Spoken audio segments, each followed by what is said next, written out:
Kami dari kelompok 4. Di sini kami akan membuat video tentang sistem pemerintahan dari 4 negara. Di sini gue Stefani yang akan menjelaskan lebih lanjut tentang sistem pemerintahan dari negara Amerika Serikat. Gue Ivan yang akan menjelaskan tentang sistem pemerintahan dari Inggris. Dan gue Vio yang akan menjelaskan sistem pemerintahan dari negara Cina. Gue Livi yang akan menjelaskan tentang sistem pemerintahan Indonesia. Nah, sekarang gimana kalau kita mulai nih? Siap? Oke, sekarang kita mulai. Oke teman-teman, di sini kita akan membahas lebih lanjut tentang sistem pemerintahan dari 4 negara tadi. Tapi sebelum kita tahu lebih lanjut nih, kita alangkah baiknya kita tahu dulu apa sih itu pengertian sistem pemerintahan, dan kalian juga pasti penasaran kan? Penjelasan ini akan dibawakan oleh rekan saya, Fionita. Hai, seperti yang tadi Stefani udah bilang, gue bakal jelasin tentang apa sih itu sistem pemerintahan. Sistem pemerintahan terdiri dari 2 kata, sistem dan pemerintahan. Sistem itu berarti keseluruhan. Keseluruhan berarti ada bagian yang lebih kecil lagi. Nah, bagian-bagian itu saling berkaitan dan saling bekerja fungsional. Jadi kalau ada satu sistem yang rusak, yang lainnya bakal ikut rusak. Sedangkan pemerintahan berarti adanya badan negara yang memerintah dalam suatu negara.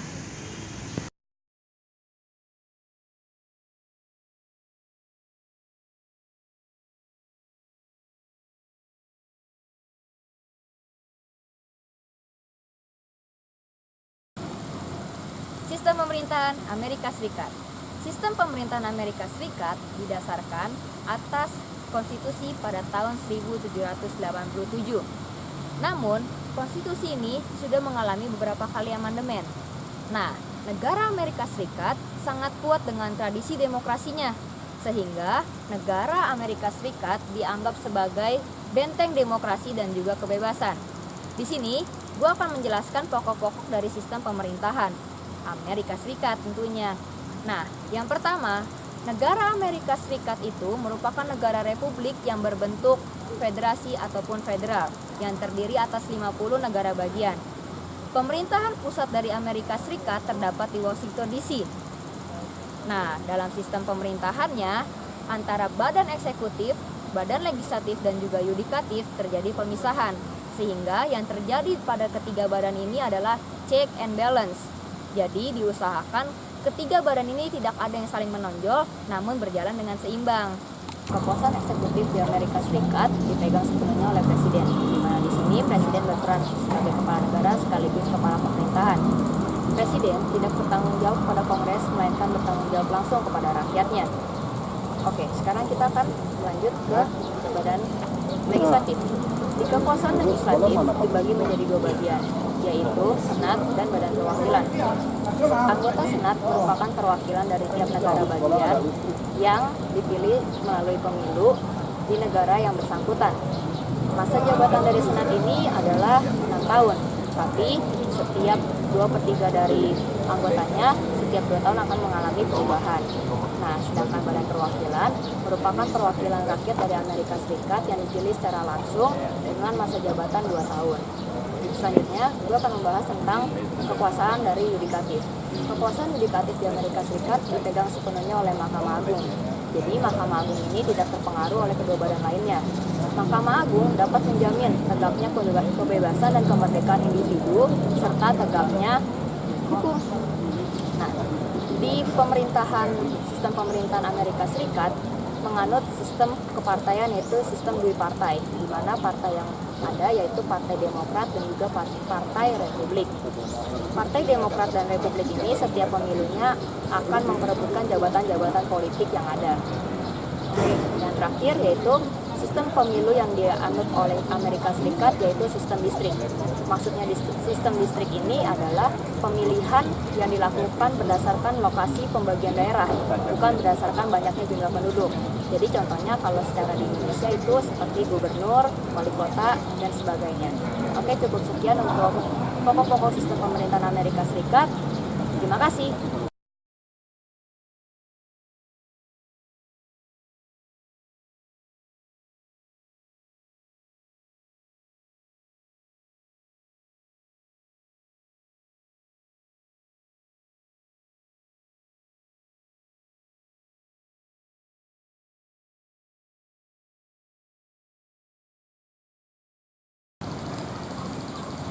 Kalau kita mendengar tentang negara Inggris, mungkin yang terlintas di pikiran kita tentang pemerintahannya adalah negara yang dipimpin oleh raja atau ratu, bukan presiden.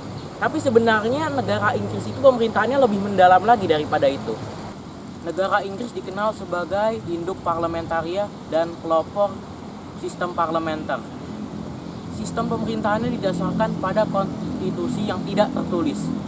Konstitusi Inggris tidak terkodifikasi dalam satu naskah tertulis, namun terbagi dalam berbagai peraturan, hukum, dan konvensi. Inggris adalah negara kesatuan dengan sebutan United Kingdom, yang terdiri atas England, Scotland, Wales, dan Irlandia Utara. Inggris berbentuk kerajaan atau monarki. Kekuasaan pemerintah berada pada kabinet. Raja dan ratu hanya sebagai kepala negara. Raja dan ratu tidak memiliki kekuasaan politik dan juga tidak memerintah. Mereka hanya memimpin. Dan mereka hanya sebagai simbol kedaulatan dan persatuan negara. Parlemen terdiri atas House of Commons dan House of Lords. House of Commons adalah badan perwakilan rakyat yang anggotanya dipilih dari rakyat, dari calon-calon partai. House of Lords adalah perwakilan para bangsawan. House of Commons memiliki kekuasaan yang lebih tinggi daripada House of Lords. Kabinet adalah kelompok menteri yang dipimpin oleh Perdana Menteri. Anggota dari kabinet biasanya terdiri atas anggota yang dipilih dari House of Commons. Perdana Menteri itu sendiri adalah pemimpin dari partai mayoritas yang ada dalam House of Commons. Dan parlementer mempunyai kekuasaan untuk membubarkan kabinet dengan mosi tidak percaya. Inggris menganut sistem duipartai, di mana ada dua partai yang bersaing dalam pemerintahan. Partai itu adalah partai konservatif dan partai buruh. Partai yang menang dalam pemilu adalah partai yang menjadi partai yang memerintah, sedangkan partai yang kalah menjadi partai oposisi. Jika sewaktu-waktu partai yang menang yang menjadi kabinet itu jatuh, partai oposisi dapat mengambil alih pemerintahan dari kabinet. Inggris sebagai negara kesatuan menganut sistem desentralisasi. Kekuasaan pemerintah berada di tangan dewan yang dipilih oleh rakyat di daerah. Sekarang ini Inggris memiliki 3 daerah, yaitu England, Wales, dan Greater London. Untuk lebih lengkapnya kalian dapat lihat di tabel yang akan ditunjukkan berikut ini.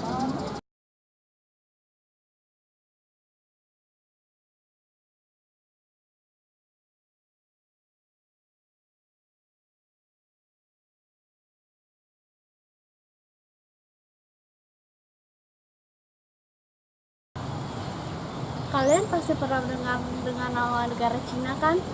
Nah, apa sih yang kalian pikirin ketika dengar nama negara tersebut? Penduduk, budaya, atau sistem pemerintahannya? Nah, hari ini gue mau jelasin sedikit tentang sistem pemerintahan Cina. Tapi sebelum itu gue bakal ngejelasin sedikit tentang negara ini. Negara Cina itu merupakan negara terbesar keempat di dunia, dan dia terletak di Asia Timur.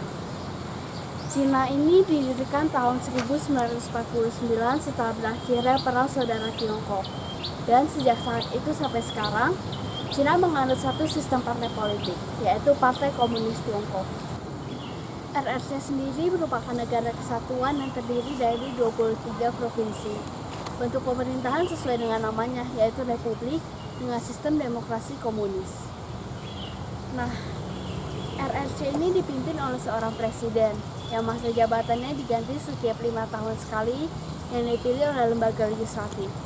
Selain itu, RRC juga memiliki Perdana Menteri yang diusulkan oleh presiden sesuai dengan persetujuan dari lembaga legislatif. Dan tadi kita udah dengar nih, kayaknya lembaga legislatif di RRC ini penting. Nah iya, lembaga ini merupakan lembaga tertinggi, dan lembaga ini juga dipilih setiap 5 tahun sekali. Isinya tuh anggotanya itu berisi perwakilan dari setiap wilayah, daerah, kota, dan provinsi. Jumlah anggota Kongres Rakyat Nasional adalah 2.979 orang, dan isinya merupakan anggota dari Partai Komunis. Cina juga menggunakan sistem unikameral, yaitu lembaga legislatif hanya memiliki satu majelis yang langsung mewakili rakyat. Sedangkan untuk lembaga yudikatifnya atau lembaga kehakiman, Cina dipimpin oleh Mahkamah Agung dan pelaksanaannya dilakukan secara kaku. Nah, lembaga yudikatif ini dibagi menjadi 3. Yang pertama, Supreme People Courts, yang kedua, Local People Courts, dan yang ketiga, Special People Courts. Nah, untuk penjelasan lebih lanjutnya nih, kalian bisa teman-teman lihat di tabel selanjutnya.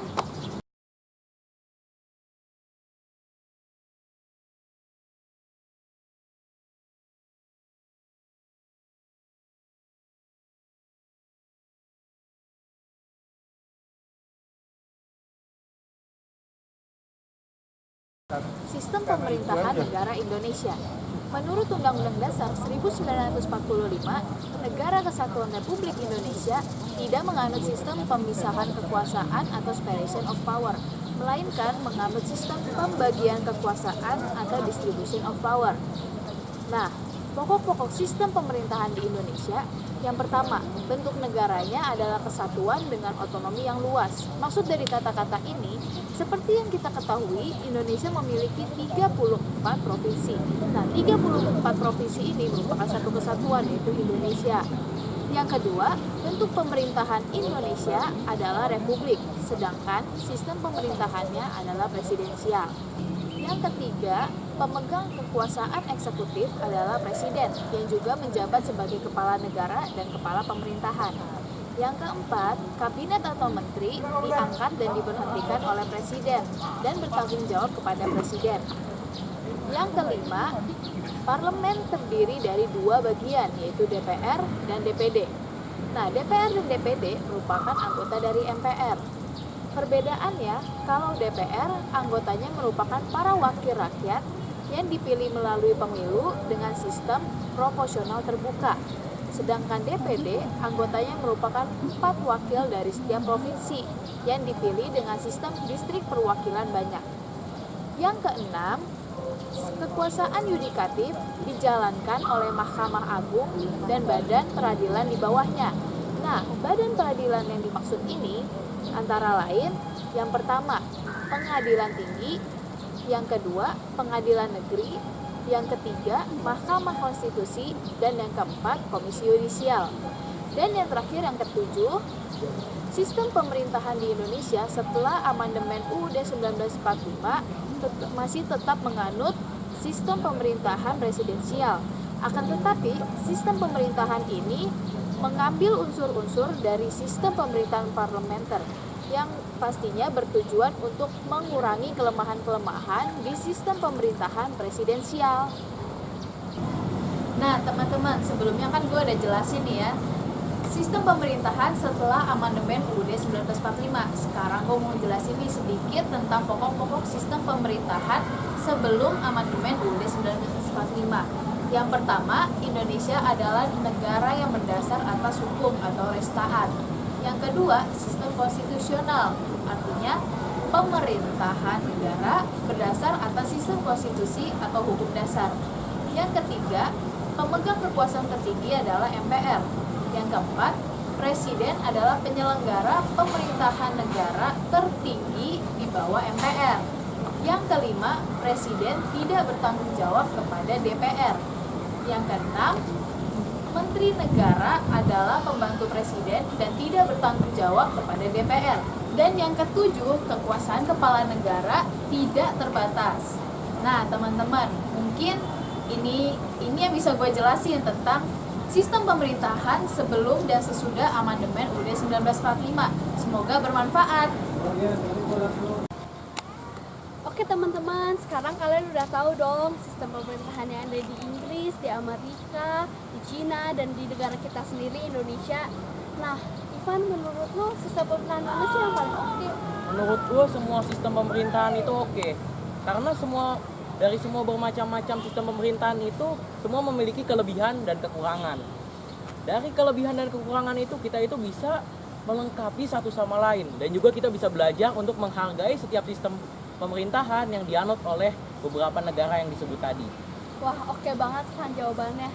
Dan teman-teman, kita dari kelompok 4, kami ingin mengucapkan terima kasih karena udah menonton video kami, dan semoga video kami bermanfaat. Dan